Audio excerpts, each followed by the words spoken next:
सद्गुरू श्री ब्रह्मचैतन्य महाराज गोंदवलेकर यांचं प्रवचन 2 जून. भगवंतावर अकारण प्रेम करावे.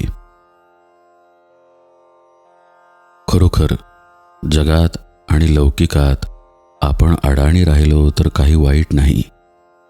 भगवंताच्या मार्गामध्ये त्याचा फायदाच होईल. आपण अडाणी झाल्याशिवाय म्हणजे आपली विद्या आणि मोठेपण विसरल्याशिवाय परमार्थ साधत नाही.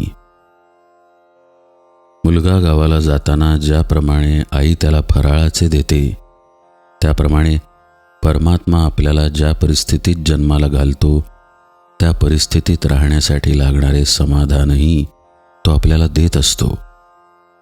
ते घ्यायची आपली लायकी मात्र पाहिजे. जिथे असमाधान फार, तिथे दुष्ट शक्तींना काम करायला वाव मिळतो. याच्या उलट जिथे खरे समाधान आहे तिथे चांगल्या शक्ती मदत करतात. आपण नामाला चिकटून राहिलो तर बाहेरची वाईट परिस्थिती बाधणार नाही.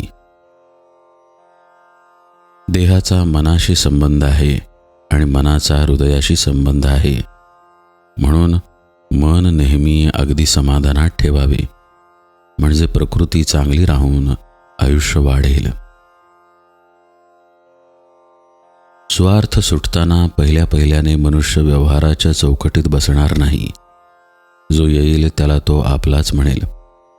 पण परमार्थ मुरला की तो व्यवहार बरोबर करून शिवाय निस्वार्थी राहील. खरोखर परमार्थ हे एक शास्त्र आहे. त्यामध्ये सुसूत्रपणा आहे. व्यवहार न सोडावा, पण विषयाकडे गुंतणारी आपली वृत्ती भगवंताच्या आड येते, म्हणून तिला भगवंताकडे गुंतवावे. भगवंताची खरी आवड उत्पन्न झाली पाहिजे.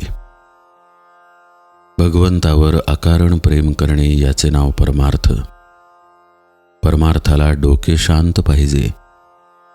एका गृहस्थाला सगळीकडे रामाची मूर्ती दिसू लागली. झाले, त्याला वाटले की देव आपल्याला भेटला. पण हे काही खरे भगवंताचे दर्शन नव्हे. तो सर्व ठिकाणी आहे अशी भावना झाली पाहिजे. परमार्थाची काळजी करू नये. ती काळजीच प्रगतीच्या आड येते. वय वाढू लागले की आपले सर्व अवयव जसे प्रमाणात आपोआप वाढतात, तसेच परमार्थाला लागणाऱ्या गुणांचे आहे. आपण साधना करीत असताना आपली प्रगती किती झाली हे सारखे पाहू नये. समजा आपण आपल्या परसात एक झाड लावले आणि ते किती वाढले हे पाहण्यासाठी रोज त्याच्या मुळ्या उपटून आपण जर पाहू लागलो तर ते झाड वाढेल का? अगदी तसेच परमार्थाच्या प्रगतीचे आहे. मनुष्याला परमार्थ किती साधला हे त्याच्या बोलण्यावरून आणि दृष्टीवरून ओळखता येते. परमार्थ हा लोकांना उपदेश करण्यासाठी नाही, तो निव्वळ स्वतः करिता आहे.